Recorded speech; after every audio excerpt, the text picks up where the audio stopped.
Boa noite, eu sou Nívia Cardoso Guirra. Hoje vamos direito previdenciário, devemos falar de carência, né? Que mais? Início do plano de benefícios, né? Talvez benefício por incapacidade. Vamos lá. Nós falamos rapidamente, no finalzinho do nosso encontro passado, sobre o artigo 18 da Lei 8.213, né? O artigo 18 é basicamente o chamado plano de benefícios, ou uma lista de todos os benefícios que o regime geral de previdência social disponibiliza para os seus segurados e dependentes. Benefícios e serviços, né? Que pelo princípio da distributividade e seletividade, estão lembrados? É uma lista de benefícios, mas nem todos os segurados farão jus a todos os benefícios e nem todos os benefícios cobrirão todos os riscos sociais, porque eles estão aí vinculados, boa noite, a esse princípio que elege os riscos sociais considerados mais importantes e distribui para os segurados e dependentes, dependendo também da sua necessidade de proteção social, né? E do preenchimento dos requisitos para receber cada um desses benefícios. Bom, então, o parágrafo 1º e o parágrafo 2º do artigo 18 vão trazer duas coisas simples, tá? Somente poderão beneficiar-se do auxílio acidente os segurados incluídos no inciso 1, 2, 6 e 7. Antes, os domésticos não estavam aqui. Os domésticos foram incluídos pela Lei Complementar 150, que alterou esse parágrafo, tá? Então, quem são os que têm direito ao auxílio acidente? Empregado, avulso, doméstico, não é verdade? E segurado especial. O contribuinte individual e o facultativo não têm direito ao auxílio acidente. Por que não tem direito ao auxílio acidente? Por expressa previsão legal. E o motivo de custeio, esse é o motivo de benefício. Por que não tem direito? Porque a lei prevê que não tem direito. E por quê? Então, como é que eu faço para entender por que não tem direito? Porque esses segurados não participam do financiamento dos benefícios referentes ao acidente de trabalho. E como é feito o financiamento para os benefícios decorrentes de acidente de trabalho? Através do SAT. O pagamento do SAT. Então, como esses trabalhadores não contribuem para esse custeio, eles também não têm direito aos benefícios decorrentes de acidente de trabalho. Contribuinte individual e facultativo. Ok? Sim, mas ele não participa do custeio e a lei, por isso, exclui ele. Não tem direito aos benefícios, observe, ele não tem direito aos benefícios decorrentes de acidente de trabalho, que é, como exemplo, auxílio acidente. Ele também não vai ter direito ao auxílio doença decorrente de acidente de trabalho. E se ele sofrer um acidente e ficar incapaz, ele vai ter direito? Se ele cumprir a carência, que nós vamos ver daqui a pouco, e estiver incapaz para o trabalho, ele vai ter o direito ao benefício de auxílio doença previdenciário, mas não decorrente de acidente de trabalho. Entendeu? A espécie é diferente. Auxílio acidente. É o auxílio acidente que não tem direito. Auxílio doença decorrente de acidente de trabalho ou chamado auxílio doença previdenciário. A gente vai falar mais quando falar de auxílio doença, tá? Mas é basicamente, como eu tinha já comentado com vocês. Auxílio doença é um benefício único, mas ele tem duas espécies.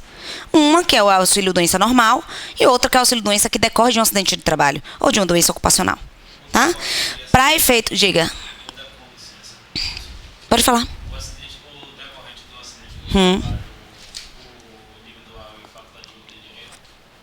Nenhum benefício decorrente de acidente de trabalho, ou facultativo e o individual.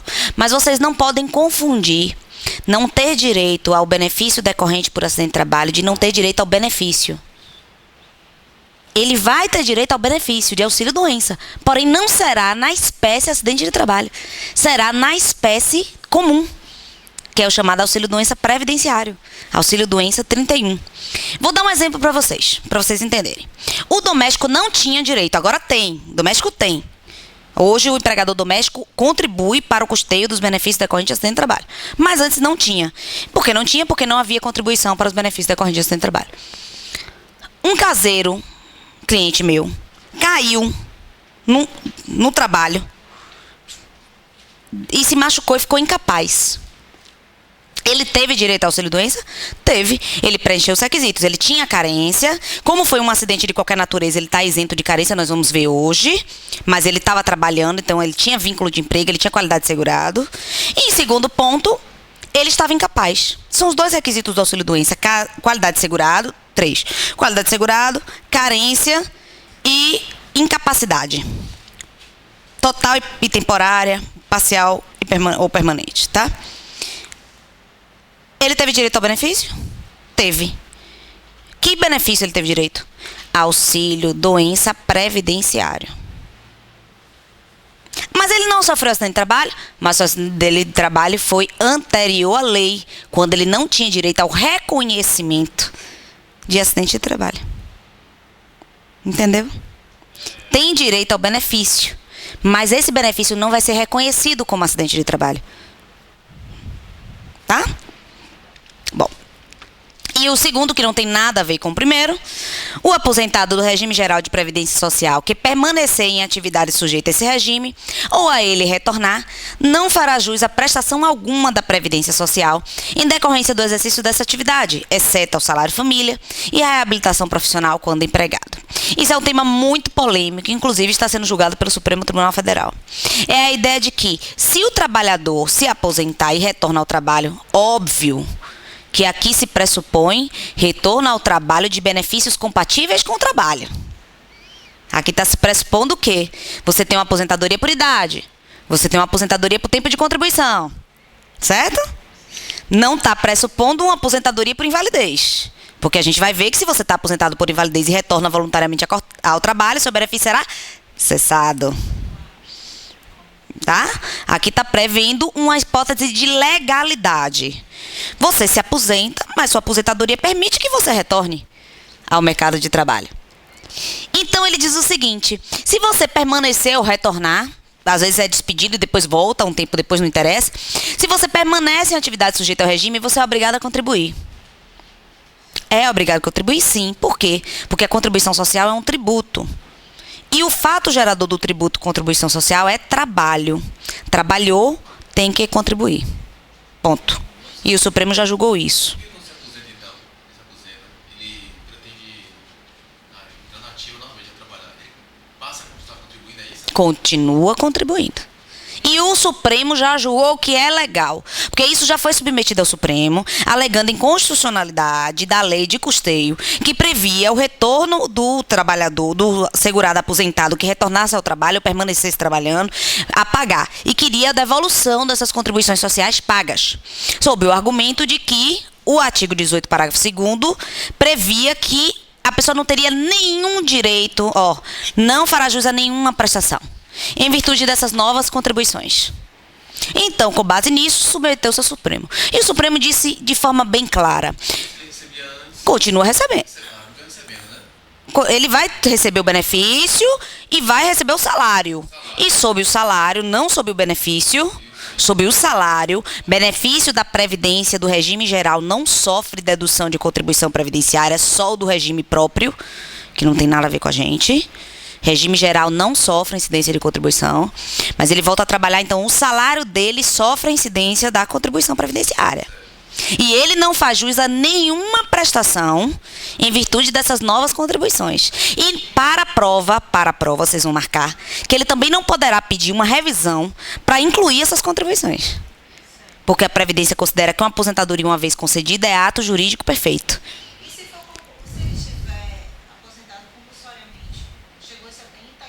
Mas não existe. A aposentadoria compulsória no regime geral previdência social não é como no regime próprio. No regime geral, mesmo que seu empregador, porque existe a compulsória, a gente vai ver quando a gente dá aposentadoria por idade. Mesmo que o empregador, o que é compulsória no regime geral? O empregador lhe aposenta quando você chega à idade. Porém, mesmo que ele lhe aposenta, não extingue o contrato de trabalho. A pessoa pode continuar trabalhando.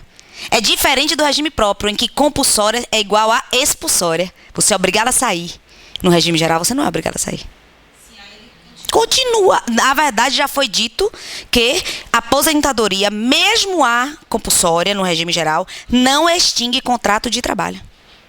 Então, ele continua trabalhando. E o empregador vai ter que despedi-lo se quiser extinguir o contrato. Ele está dizendo que não era ter que pagar nada. Não.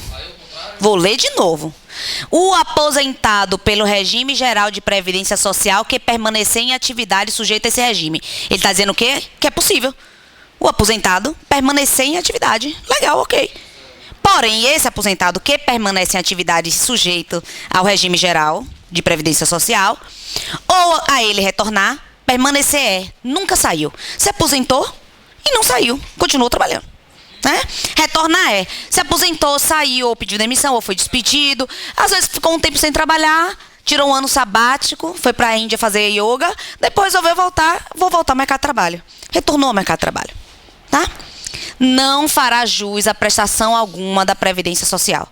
Prestação. O que ele quer dizer com prestação? Benefício. Benefício. Não fará jus a novo benefício. Tá? Em decorrência do exercício dessa atividade, exceto salário família e reabilitação profissional quando empregado. Nesse caso, professora, se caso ele tenha um acidente qualquer, aí ele nesse caso, não vai ser uma aposentadoria por invalidez. Tem uma outra exceção que eu vou falar.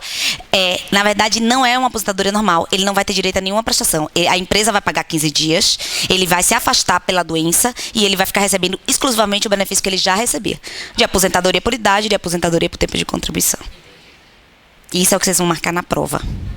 Na vida real, vocês vão pedir para procurar a professora. É sério, porque há uma ação chamada desaposentação, talvez você já tenha ouvido falar.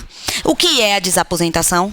É o direito que o Superior Tribunal de Justiça já reconheceu e que o Supremo está pendente de julgamento, de a pessoa renunciar a esse benefício anterior que existia e pedir imediatamente a concessão de outro, ato contínuo, e esse outro contemplará todas as contribuições, as anteriores e as posteriores à primeira aposentadoria.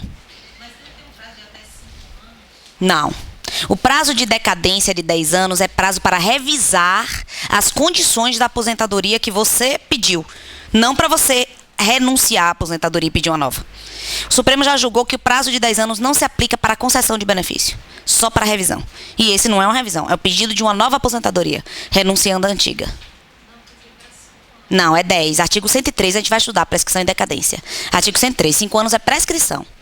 Prescrição é o direito de receber mensalidades em atraso. Você deve estar confundindo com o servidor público.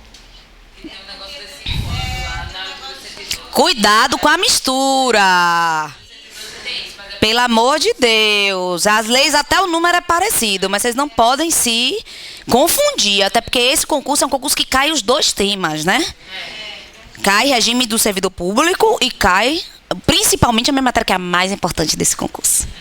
Nesse caso, a compulsória para o regime geral é 70 anos?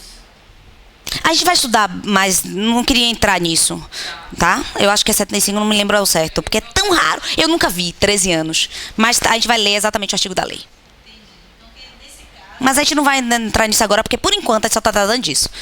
Para a prova, vocês vão marcar que o segurado que retorna ao trabalho não tem direito a nenhuma prestação.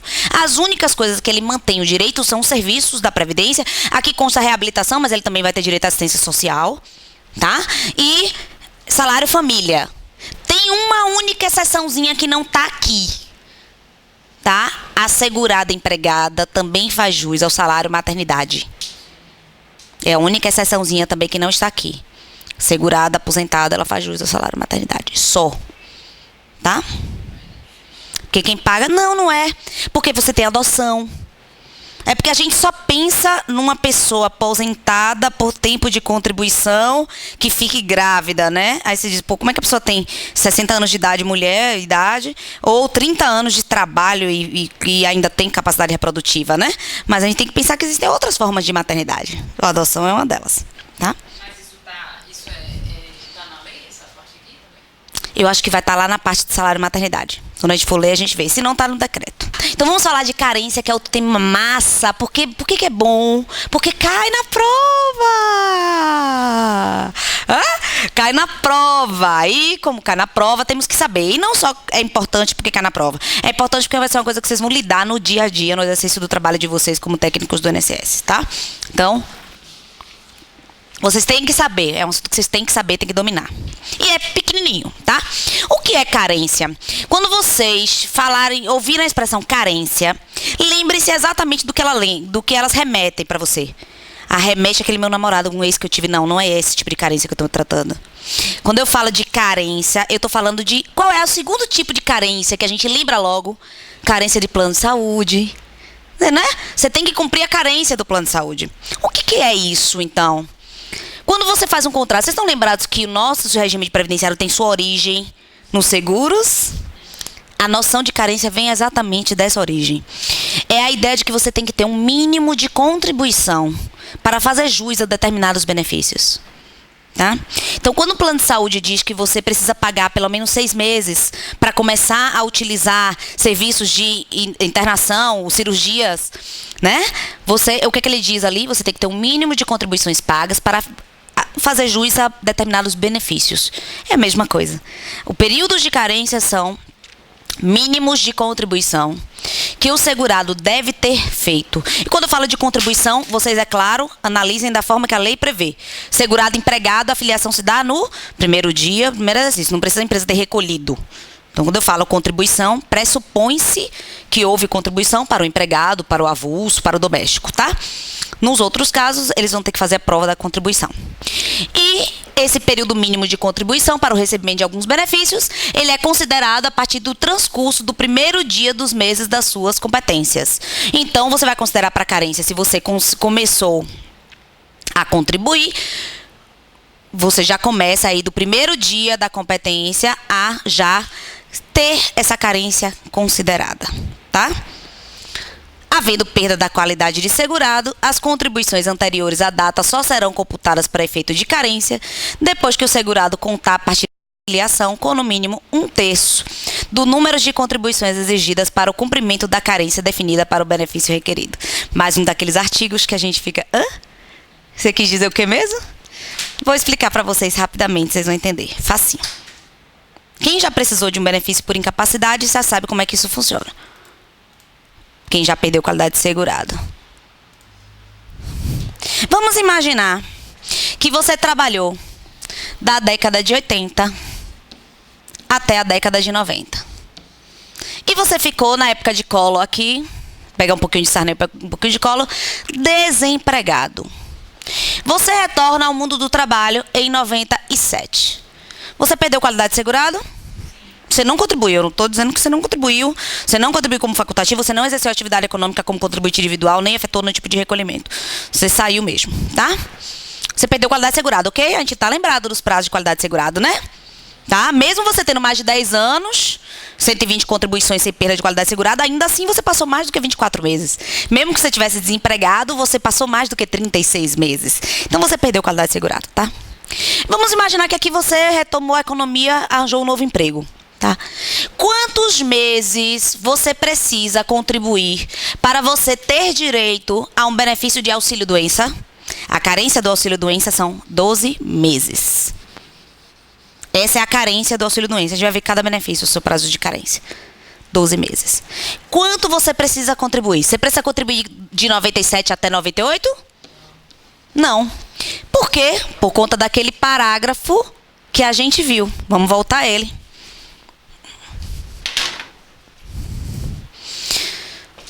Havendo perda de qualidade de segurado, perdeu. As contribuições anteriores a essa data só serão computadas. Opa, então minhas contribuições anteriores serão computadas. Aqueles 10 anos de 80 até 90 vai ser computada para carência, é mais do que eu preciso.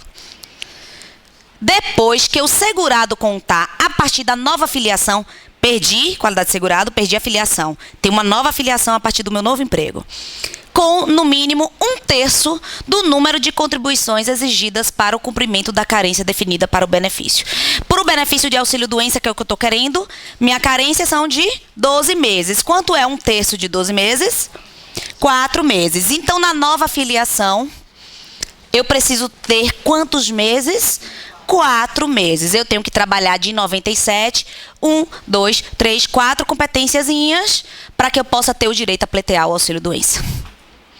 Agora, vamos imaginar que aqui, ao invés de 80, eu tivesse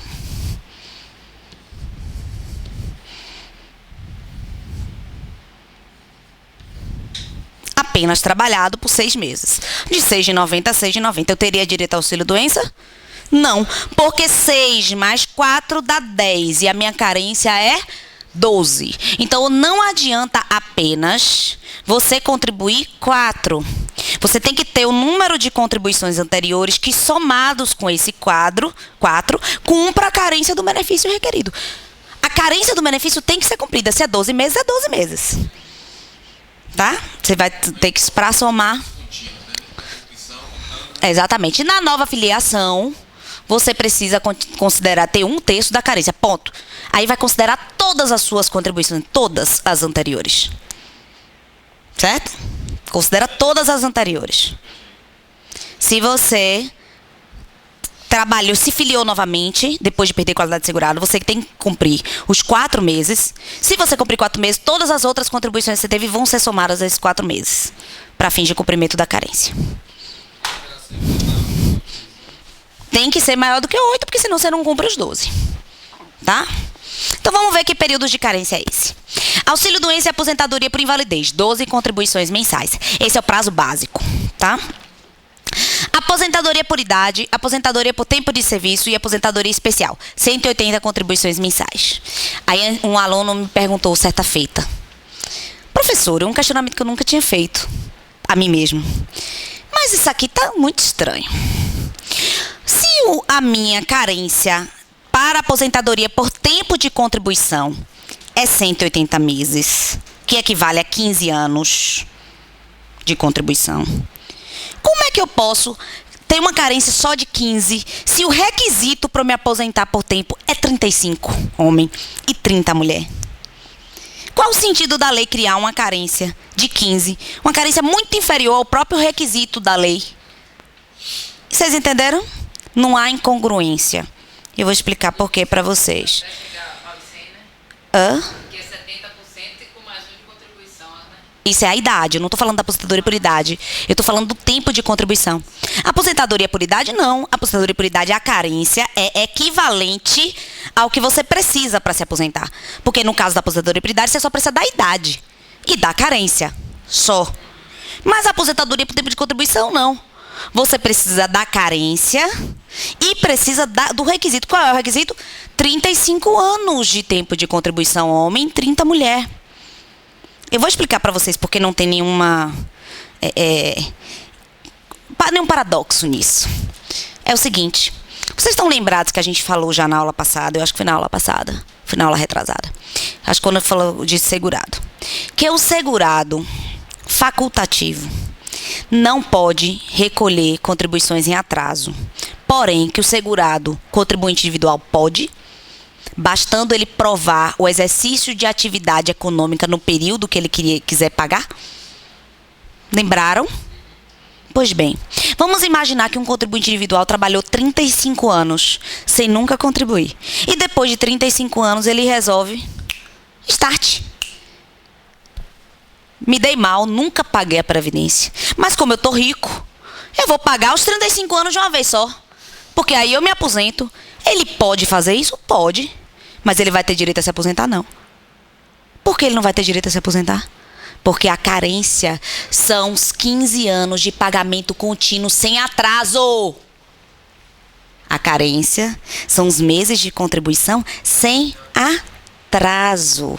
Quando eu falo sem atraso, não é atraso de dias não, gente. Atraso de dias é perdoado. Eu estou falando de atraso de você querer pagar os retroativos. De você pagar muitas competências, 6 meses, 1 ano, 2 anos, 3 anos, aquelas competências.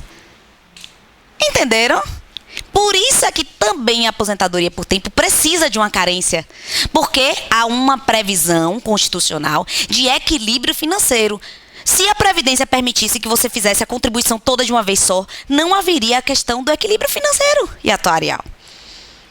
Então você é obrigado a contribuir um mínimo de 15 anos de forma que a Previdência possa se preparar para lhe conceder aquele benefício financeiramente.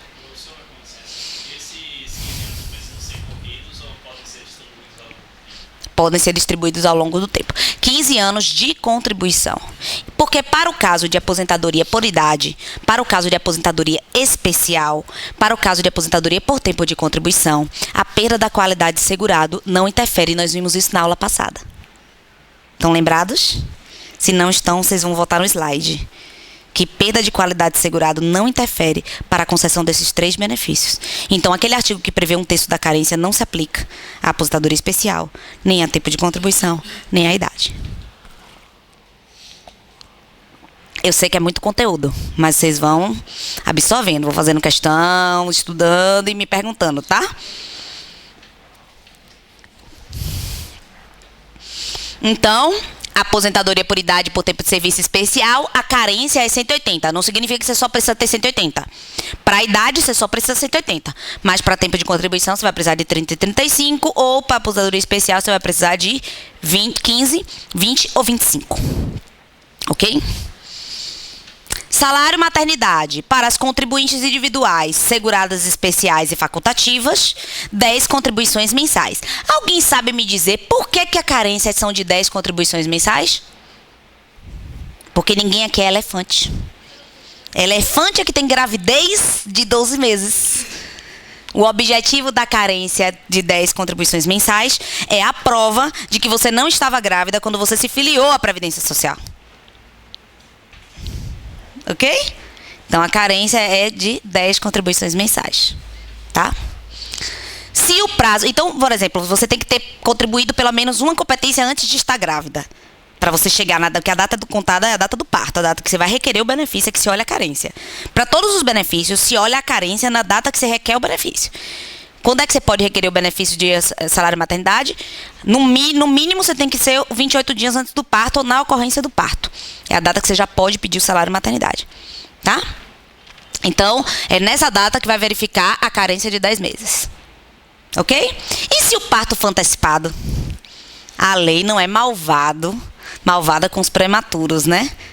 Com as crianças que querem nascer antes da hora. Então, no caso de parto antecipado, o período de carência, que se refere ao inciso 3º, que é esse aqui, será reduzido em número de contribuições, equivalente ao número de meses que o parto foi antecipado.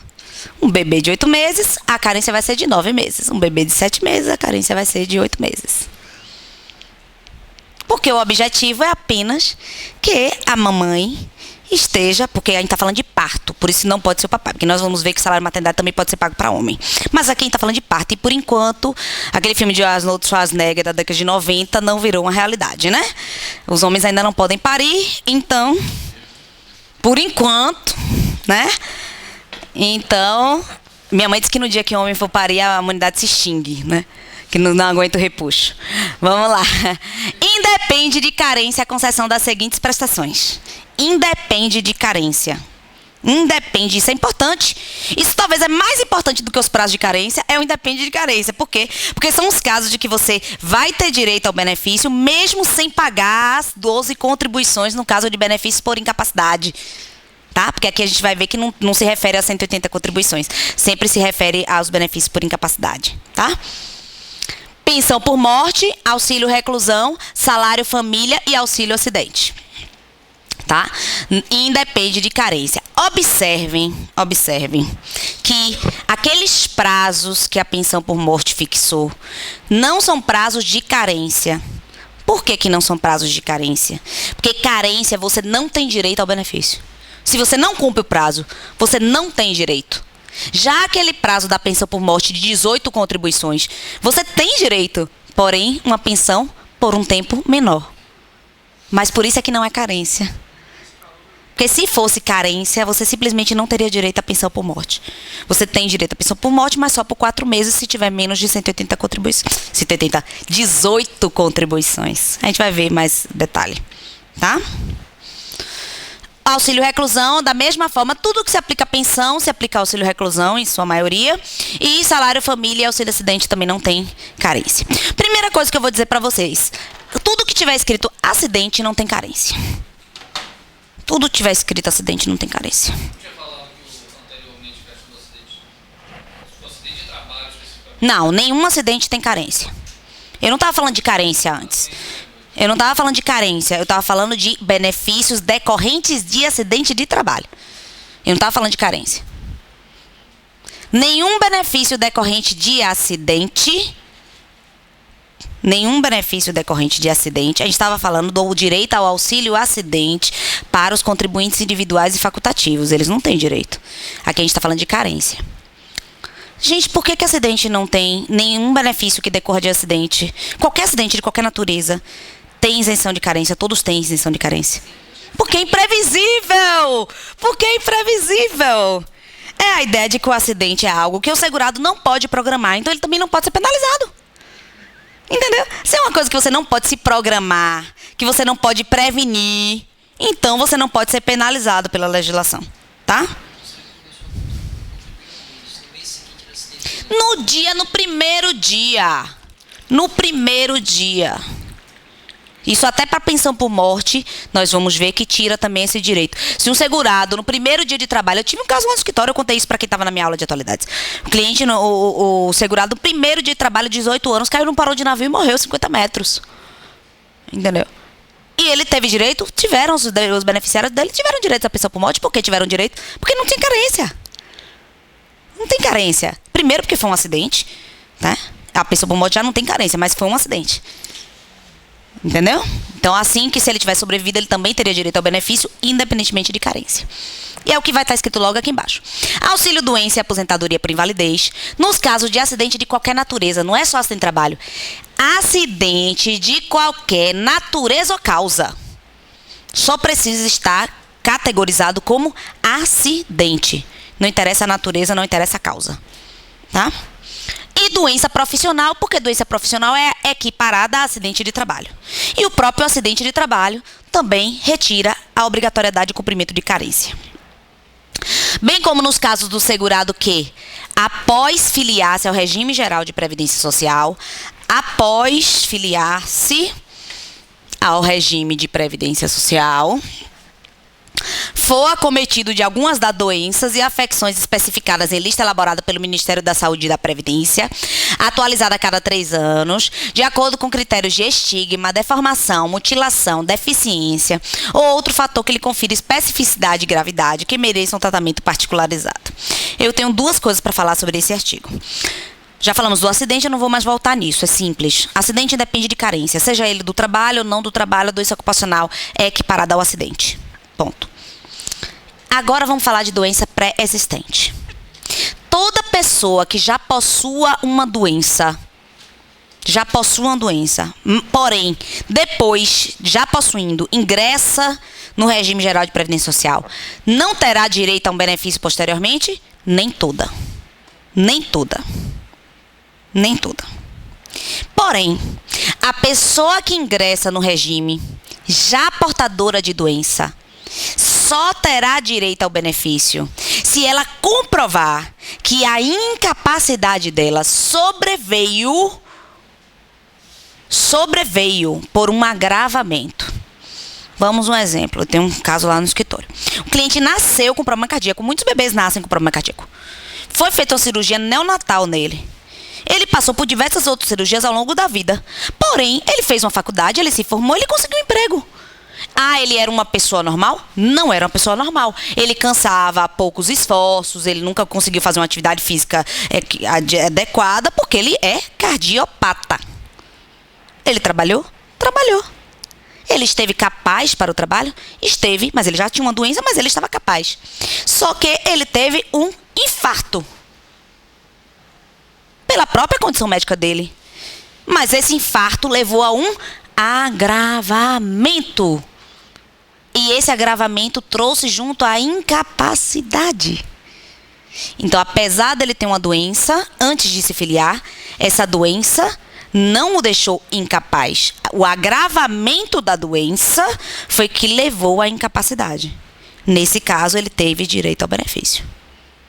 Porque senão seria uma exclusão das pessoas com algum problema, com a deficiência. Se a própria legislação prevê a possibilidade de habilitação profissional do deficiente físico, como é que ela pode excluir? Esse próprio seria dar com a mão e tirar com a outra, né? Olha, eu vou te habilitar, você vai entrar no mercado de trabalho, agora não adianta você vir pedir benefício por incapacidade, que eu não vou te dar porque você já tem a doença. Né? E a gente já estudou que a lei não faz isso. Então a lei diz o seguinte: não, a gente quer que todas as pessoas que têm doença, que têm deficiência, que elas consigam melhorar, crescer e ingressar no mercado de trabalho. Quando você ingressa no mercado de trabalho é porque você está capaz, né? Mesmo tendo a doença, que lhe limita, que lhe sequela, que lhe deixa com uma capacidade reduzida, mas você tem capacidade. Então, o segurado que Vamos imaginar então que você não tinha doença incapacitante. Você podia ter alguma doença, mas a doença não era incapacitante. Tanto que você se filiou ao regime geral na qualidade de efetuando o trabalho, né? Se você for acometido de algumas doenças, isso aqui para falar de doença pré-existente. Pronto, entenderam perfeitamente o que é doença pré-existente. Só que ainda existe um terceiro caso, que eu falei que eu queria falar de duas coisas após falar de liberação por acidente. A primeira é a questão da doença pré-existente. E a segunda é as doenças estigmatizadoras. A legislação escolheu algumas doenças para que essas doenças fossem isentas de carência. Eu, de vez em quando, dou entrevista na Rádio Excelsior, às vezes também na Nova Salvador, e todo programa, sem exceção, as pessoas fazem a mesma pergunta. Eu tive câncer, eu tenho direito a me aposentar? E eu digo sempre a mesma resposta. Você tem direito à isenção de carência. Se aposentar é outra coisa. Porque se aposentar vai precisar de uma verificação médica se você está incapaz total e permanentemente, em virtude do câncer. Mas o câncer é uma doença que foi eleita na lista elaborada pelo Ministério da Saúde e Previdência Social, que na verdade é o artigo do 151 que está lá embaixo na lei, atualizada a cada 3 anos, de acordo com o critério de estigma, deformação, mutilação, deficiência ou outro fator que lhe confira especificidade e gravidade. O câncer é uma delas. E aí tem várias outras que nós vamos ver uma por uma. É câncer ou... Não, a lei fala neoplasia maligna. Todas as espécies de câncer. Isentam de carência. Isento de carência. Porém, para ter o benefício, basta ser isento de carência? Basta cumprir a carência? Não. Vai ter que também passar pela perícia médica. Uma coisa não tem nada a ver com a outra. O que a lei diz é que você não tem que ter mínimo de contribuições. Então, se você começa a trabalhar, no primeiro mês você tem uma cegueira, você vai ter direito ao benefício. Caso o médico entenda que você está incapaz, provavelmente ele vai entender, né? Para o trabalho, você vai ter direito ao benefício porque você não precisa ter cumprido 12 contribuições mensais, já que cegueira também é considerado isenta de carência. Ok? Os benefícios concedidos aos segurados especiais também estão isentos de carência. O que não significa que os segurados especiais não tenham que comprovar a qualidade de segurado especial. Tá? E no caso do segurado especial, no caso da salário maternidade, ele também vai ter que comprovar os meses em atividade especial, entenderam? Quando ele quer dizer que está liberado de carência, não é que você não tem que provar que estava em qualidade de segurado especial. Você não tem que provar o pagamento, os meses. Aqui, ó, aqui é a guia.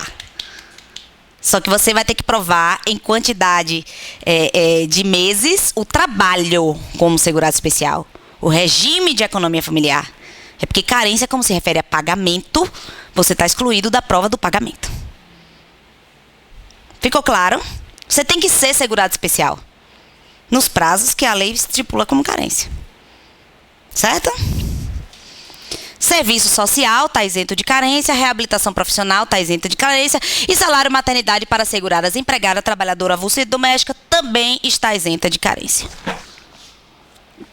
Para esse caso, eu sempre conto o caso de minha irmã.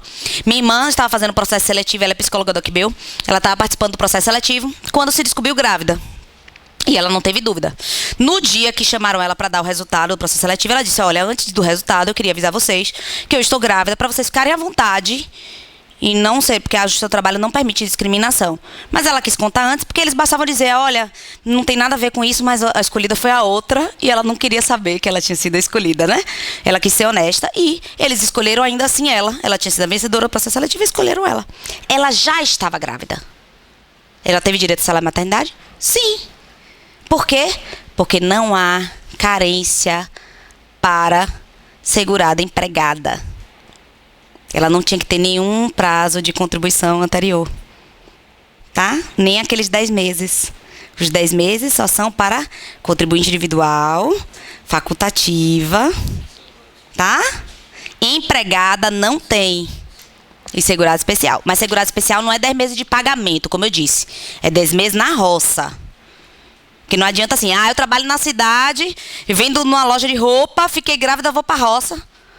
Para poder ter direito ao benefício. Aí não, tá? Mas se você provar que você já estava na roça quando você engravidou, você tem direito. Ok, gente? Então, se você contratar uma segurada empregada já grávida, no 6º mês, no 7º mês, ela vai ter direito ao salário de maternidade. Para cômputo do período de carência, serão consideradas as contribuições referentes ao período a partir da data de filiação ao regime geral de previdência social, no caso dos empregados, inclusive domésticos, e dos trabalhadores avulsos. O que ele quer dizer, gente, é aquilo que a gente já falou um monte de vezes, vocês estão cansados de ouvir. O segurado empregado, seja ele doméstico, e o segurado avulso, por equiparação constitucional, a filiação deles acontece o quê? No primeiro dia de trabalho. E se a empresa não pagar, eles não vão ter carência? Vão ter carência, porque a contribuição é presumida. Eles não precisam provar a contribuição. Eles só precisam comprovar o vínculo. Eles só precisam comprovar a relação de emprego. Somente. Porque a empresa pode não pagar e acontece demais. E não é ele o responsável tributário pelo recolhimento. É a empresa. Então ele não é prejudicado. Por isso que a carência para ele conta da data de filiação. O que é a data de filiação? O início do vínculo de emprego. Comprova o vínculo de emprego, no caso do avulso, comprova a regimentação pelo órgão gestor de mão de obra e acabou. Conta como carência. Realizadas a contar da data do efetivo pagamento da primeira contribuição, aqui, aquela questão que a gente falou, sem atraso. Da contribuição sem atraso. Por isso que é aquela questão do pagamento das parcelas retroativas. Competência retroativa. Não sendo considerada para esse fim as contribuições recolhidas com atraso referente a competências anteriores. Observe que a lei é específica. Atraso referente a competências anteriores. Não está falando do atraso que você tinha que pagar dia 15 e pagou dia 16, dia 17. Entendeu? Ou esse atraso a lei não vai considerar como carência. Tá? Para a lei, competência anterior seria o mês passado? Você pagar em novembro a competência de julho, de agosto, de setembro. Não a de outubro. Independentemente de que data você paga em novembro. Tá? No caso dos segurados contribuinte individual, especial que contribui, viu, gente? Aquele especial que contribui. E facultativo, referidos respectivamente no inciso 5, 7 do artigo 11 e do artigo 13. Tá?